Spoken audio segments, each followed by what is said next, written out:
大家好，文師傅啊，嚟到2026年丙午年啦，屬狗嘅朋友咧，出年個際遇如何咧？嗱，恭喜屬狗嘅朋友啦，出年咧你有3台呢粒吉星，在場上咧地位容易彰顯咗出嚟嘅喎。另外你都有華蓋呢星啦，咁變咗咧你要係考取一啲專業嘅資格啦，甚至乎你仲係讀緊書咧，出年嗰個學術成就咧都特別容易高㗎。亦都有粒幾靚嘅星咧，叫地解星。地面上所有問題你都可以迎刃而解喎，你話幾好咧？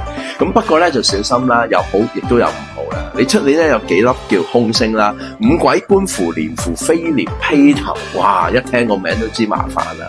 代表咩咧？好多時啲小人從中作梗啊，文書容易失誤啊。另外亦都會犯一啲口舌是非啦，甚至乎處理得唔好咧，會變官非喎。有陣時就會突然飛來橫禍添。咁啊，簡單啲講啦，上級會俾好多壓力俾你咯。哇，文師傅咁即係好棘喎！嗱，睇你做邊行啦。如果你係司法界、軍警界、醫療界，頭先講嗰啲你咪全部用得到咯。不過咧，因為你仲有一樣嘢咧，有粒星叫披頭，呢個形象容易受損啊。咁變咗咧，有陣時譬如家中嘅長者身體咧，可能要特別留意啦。另外會應4個字：家宅不寧。咁啊，簡單啲講啦，屋企如果有嘢整咧，其實你應該拍手掌喎。每個月咧都有少少唔同嘅嘢維修緊咧，咁咪間屋唔靜咯，咁咪變咗應咗呢個數咯，咁就可以保住你屋企嘅長者身體咧就會好翻少少啦。咁另外啦，文書往來容易出現閃失喎，咁科學啲你咪睇多兩眼先出街咯。咁另外啦，如果官非是非嗰啲咧，如果有朋友真係需要一啲譬如保釋啊，或者見律師嗰啲咧，你可以主動去陪佢一齊去，咁亦都可以某程度上咧都可以當係認咗個官非是非咯。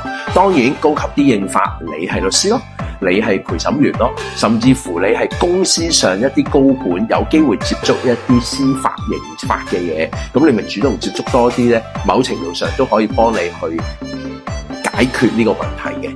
咁另一邊廂啦，始終你華蓋星入命啦，對於考取一啲專業嘅資格咧，出年對你嚟講係駕輕就熟嘅，因為華蓋星入命咧，你會有陣時好怕嘈啊，好想遠離人群㗎，咁變咗咧有陣時你會係中意獨個而一個咯。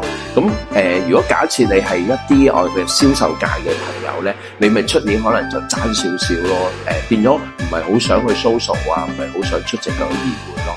不過始終咧，你出年都係叫合太歲啦，可以鼓勵你咧做多啲慈善工作啦，做多啲義工啦。另外出年你有粒病星嘅，咁某程度上啦，早啲去做 body check 啦，捐血、洗牙，可能 body check，咁啊跟住做下拔罐刮痧咧，其中捐血救人咧，對你一定有個大裨益嘅，可以恆常咁樣做咧，對你一定有幫助。